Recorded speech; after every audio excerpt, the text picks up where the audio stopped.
everybody, it's Bridget Lynn Dolgoff, Conscious of Economics and Urban Farm Project. And I had to take a hiatus from doing videos because I didn't have my data plan anymore. So I couldn't really be doing videos and uploading videos. So I had to stop doing videos for a while because basically I couldn't afford it. So anyway, this is my first video in a long time. And so this video is about everything exists by agreement.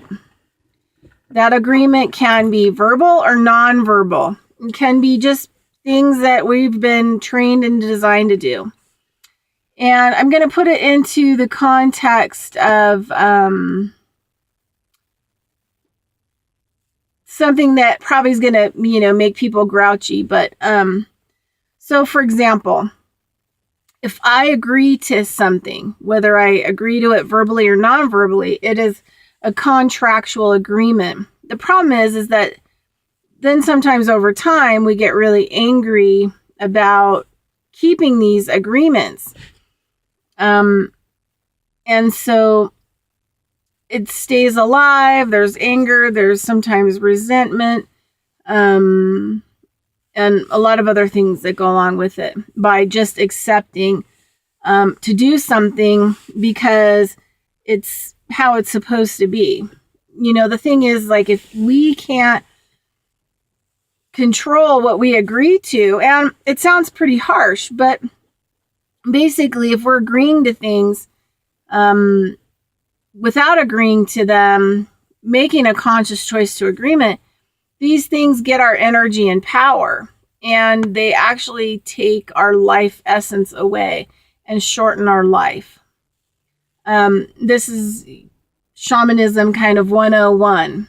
Where are you using your energy? So I'm going to put it into kind of what people may think is kind of a harsh context and content by using mindlessly agreements. So, for example, say I have kids, or say I have a daughter, which I don't have kids, because it wasn't something that I really wanted to agree to. I was conscious and wanted to agree to education and to creating a good life and being able to take care of myself on my own 2 feet. And being able to, on a daily basis, make the decisions that I want to do, uproot, move, go to a different school, travel, like I get to go places and build farming projects or development in the summertime. Couldn't do that if I had kids. So I saw having kids as a long-term thing. So for all of you out there, no, I don't have kids, but I do have an agreement that I've made with my dog. And when I rescued her and trained her to give her away, and then that wasn't going to work out. So I ended up keeping her. I had to tell her what the deal was, that I'm on the road. We're going to kind of be living kind of a gypsy life. These are the things that you're going to get to do. These are going to be the things that you're not going to get to do. And so she had to kind of agree to our lifestyle. She's going to move around. She's funny. Anyway, so we had to come to an agreement if we were going to work together and have a life together. And we did, so she gets exceptional food and she gets exceptional health care because I'm her health care provider. She gets a good life. She has a super good life. She's with me all the time. That was part of the agreement. So you have to make conscious agreements, with everything that you're involved in and everything that you do. So if you have, say, a child and you raise that child, and then that child goes out, gets married or whatever, or sometimes has another kid on their own, and then you end up in a position where you have to take care of their child, right? Regardless if it's verbal or non-verbal, right? And then there's resentment that grows there. And then sometimes, people will say to me, it's not what I agreed to, right? I didn't really expect that I'd be taking care of, my grandkids, in my elderly years of retirement. But the thing is that what the problem is that as a parent, you didn't set the standard. You didn't tell your children, look, if you expect me in your future, when you have kids, to help you take care of those kids, then you need to make an agreement with me, which means that you have to come and ask me before you decide to have a kid if I'm willing to do that. It's a negotiation process because I may not want to do that. I may have other things that I want to do in my life, right? I may be setting aside that part of my life to go back to school. I may be setting aside that part of my life to travel, or maybe just sleep more, or get the right exercise, or work on my diet, or fall in love, or whatever else it's going to be. So we are expected by our society with training and processes and things, and the shoulds and woulds and coulds of that this is your responsibility. And if you don't step up to the plate and take care of it, or do it mindless agreement, then, you're somehow a bad person, right? This is what we've been taught. But the responsibility lays on the original agreement, or what we mindlessly stepped into to decide to agree to without really thinking about it. Now, the situation changes. Say, for example, our kids can't take care of their kids. Well, then I might agree to you giving me the kids and I taking care of them as a full-time responsible parent, not having a lot of participation with my adult kids. So there's other agreements, that can be made. Like, for example, if your kids are not taking care of their grandkids properly, you can move in and make physical contractual agreements to take the kids as your own kids and raise them. That is an agreement, or a contractual or physical agreement that you can do. So when we are going out in this place, especially jobs too, think about this. You need a job, but you didn't really think about what you were willing to do for that job, right? And so you have a job, and they keep putting more and more and more responsibility onto you, and less pay. You could say, well, that's not what I originally, agreed to. That's not what I originally hired on for. But it is because you made a nonverbal agreement to do this job because you needed money because of desperation or whatever else, and not really fully think about like what you were getting into or what you were willing to do. Like, you could have gone to that job and said, I've got 3 things that I will not do. So how does that work with this job? Are you going to put me in those kinds of situations in the future? And I can tell you that if you're not coming clean with me right now and telling me that, yes, your motivation to hire me and later down the road is to,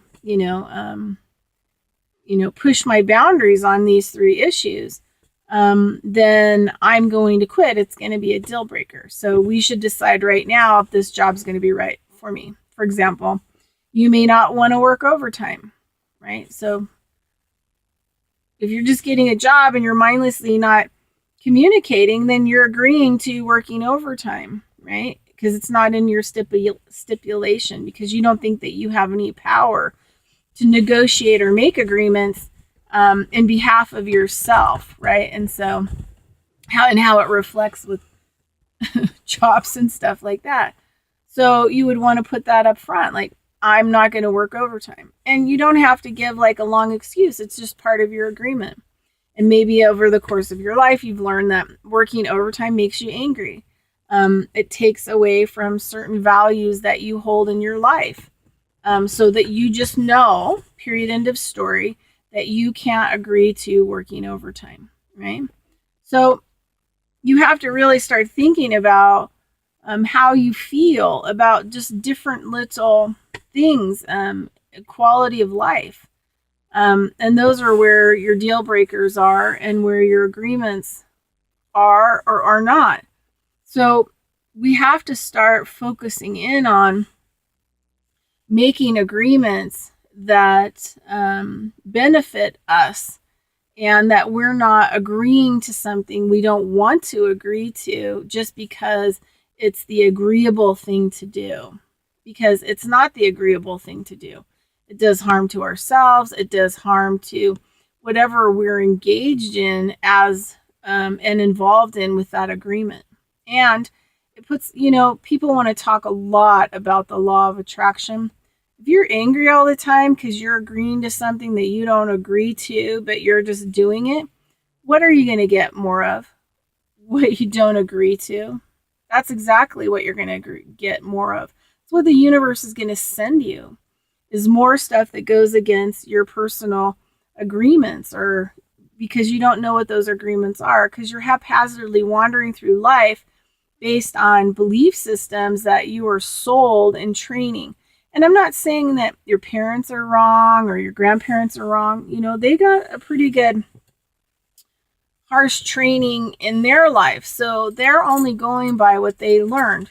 But the difference is now that you've watched that, now that you've watched this, you have a different choice in what you're going to agree to. Do you want to have peace on earth, right? What law of attraction? How do I attract peace on earth, right?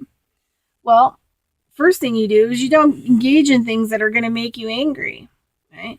So say, for example, your cousin for the umpteenth time needs your help to move, and it pisses you off every time, but you go over there and you help them move, and it always turns into a nightmare, and you never really speak your agreements. I mean, you could establish an agreement. You could say, look, cuz, hey, the last, 10 times I've helped you move, I've just walked away from the situation really angry and frustrated because you didn't have anything packed and you didn't have any consideration for anybody who came to help you. I felt used from the situation. So my agreement is you either have your help to get packed, to be organized, so that when I show up to help you move, I can do the moving part. Because if you don't have it pre-done, I'm not going to be angry, I'm not going to be frustrated, and I'm not going to feel used. I'm going to just leave. And I'm going to go agree to do something else that's going to bring me peace during the course of the day, right? So lack of attraction is what you are engaged in,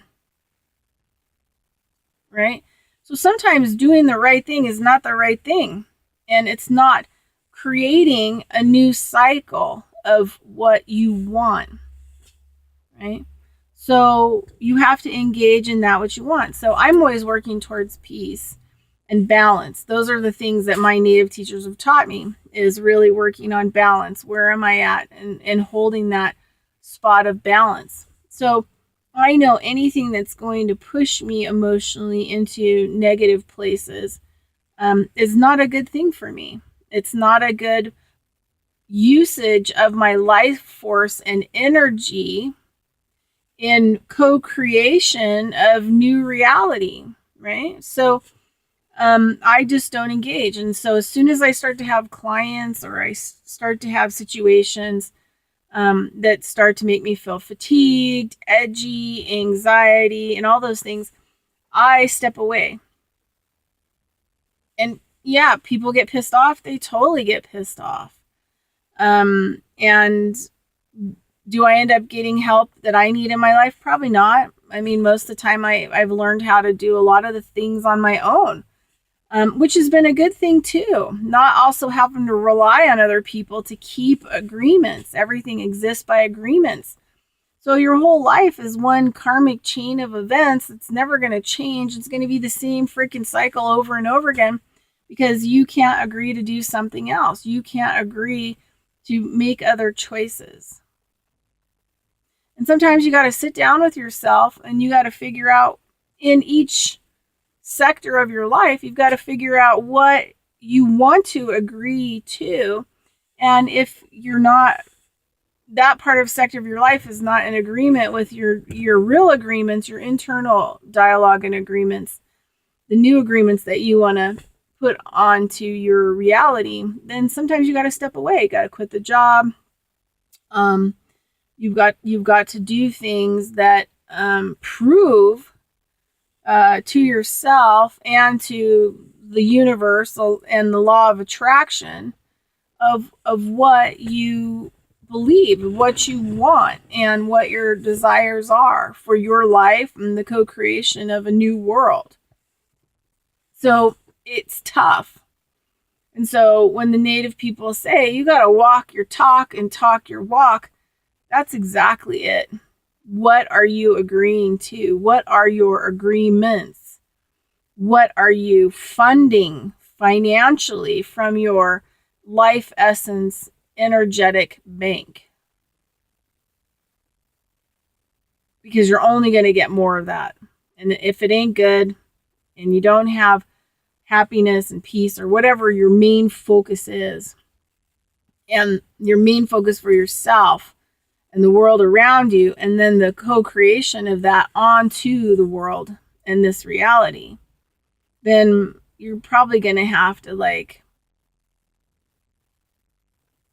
and if you don't change it, you die young. You get a disease and you die young because you utilized all your energy towards energy that didn't really feed you, that weren't positive. You're constantly in agreement with things you didn't want to be in agreement with, which made you angry and hostile and self-pity and having to deal with a lot of things that you didn't really want to deal with. It wasn't really what you wanted to engage in. So you have to disengage. And you have to remember every time that you do something that you didn't sit down and think about, that you're aiding that energy to continue on, not only in your own life, but the reality around you and the world. So everything exists by agreement, and the agreements start with you and what you're agreeing to, and what you don't agree to, but you still participate in. And these are choices. And so today I'm giving you permission to free yourself from the patternized agreements that you've learned as behavior, that you manage your life consciously or unconsciously from. And I give you permission to release yourself from those. And no matter how harsh it seems to the world around you, I give you the permission to choose new agreements that are based on how you choose to agree and use your life force in a loving, caring way, so that you can release yourself from the anger and frustration and repetitive bullshit agreements and feeding the systems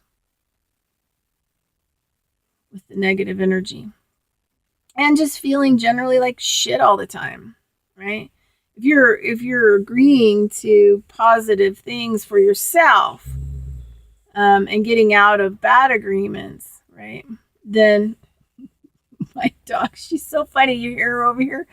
She's putting in, that's her 2 cents, right? And she's helping you right now. She's a fire medicine woman dog. She's powerful.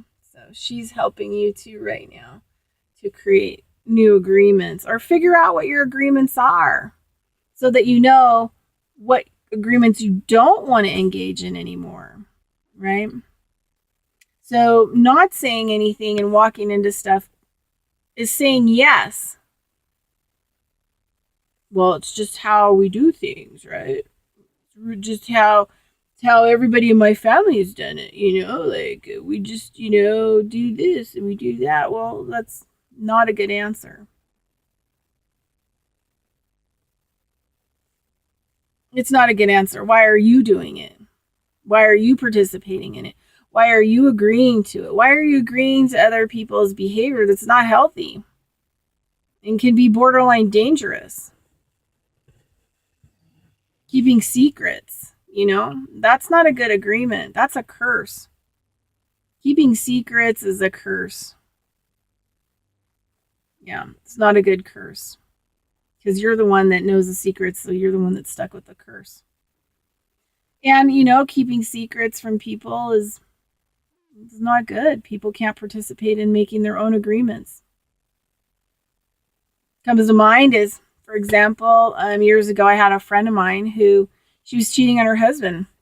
I thought her husband was like, still to this day, it was like the awesomest guy. I was like, why would you?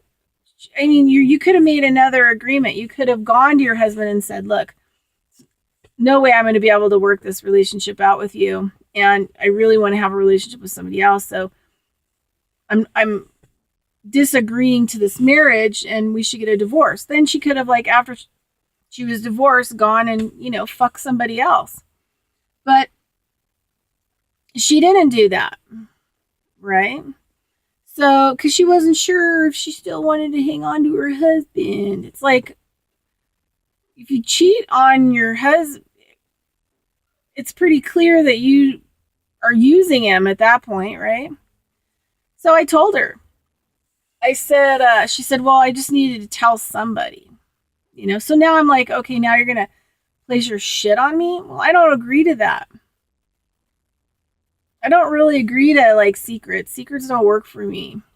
And I tell people, you don't want to tell me your secrets because I'm not in agreement with lying, concealment, I'm just not interested in that. That just doesn't really interest me. I don't want to feed that kind of energy at all. So, I told her, I said, well, you got two choices now that you told me. One, you can tell him now, right? Or next time I see him, I'm going to tell him what's going on. Because it's fair. Because I'm not agreeing to keeping your secrets. I'm not agreeing to help to hurt him. Right? I'm not going to agree to you using him. I love you and I care about you, but I'm not going to be involved in this kind of shit. Because it's negative and it's wrong. Because you're not giving your husband a chance to make a new agreement or make a new decision because you're withholding information, which is the same as lying. So I don't engage in certain kinds of things anymore, right? And is it go against the norm? It totally goes against the norm, but my life is with my Creator.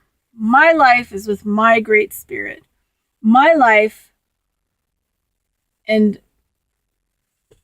the beings that I participate in spiritually, that relationship is way more important to me than anything that goes on this earth.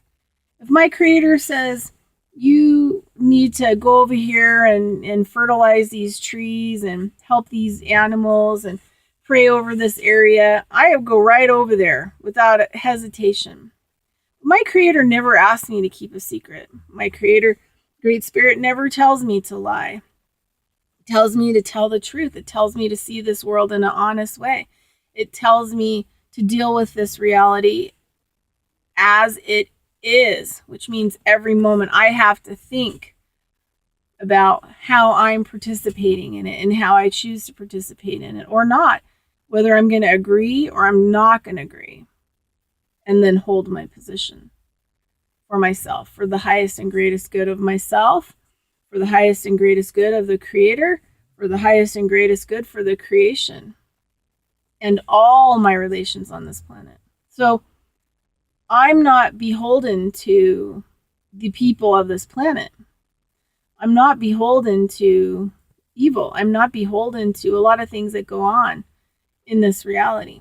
I have an agreement and a contract with the Creator. So if you have a God in your life, or you believe in Buddha, or you believe in Jesus Christ, or whoever the hell you believe in, You have a higher beholden to that being to walk the talk and talk the walk of that belief system that you have. That belief system is more important than anything that goes on this planet. And all your agreements and everything that you participate in has to come from that place first.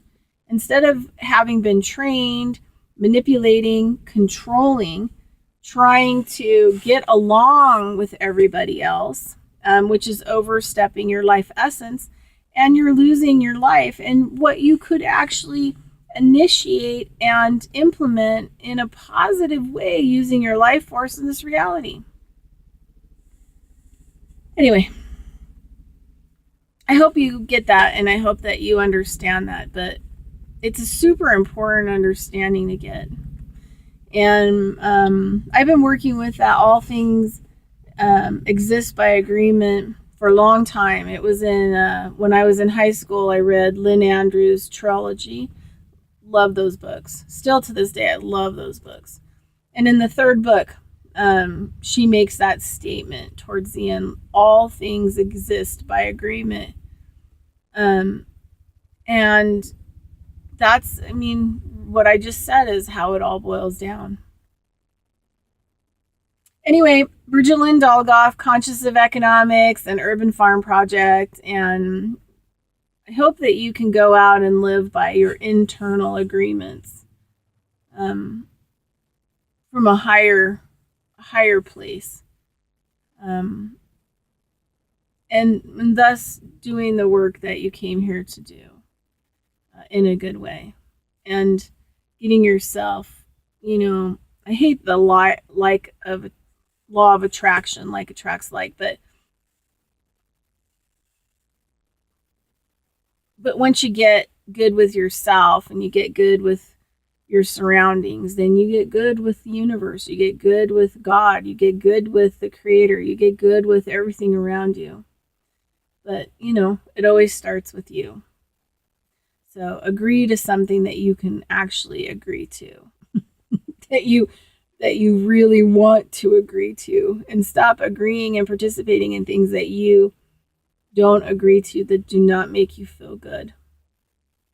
All right. Have a great day. Talk to you soon. Bye-bye.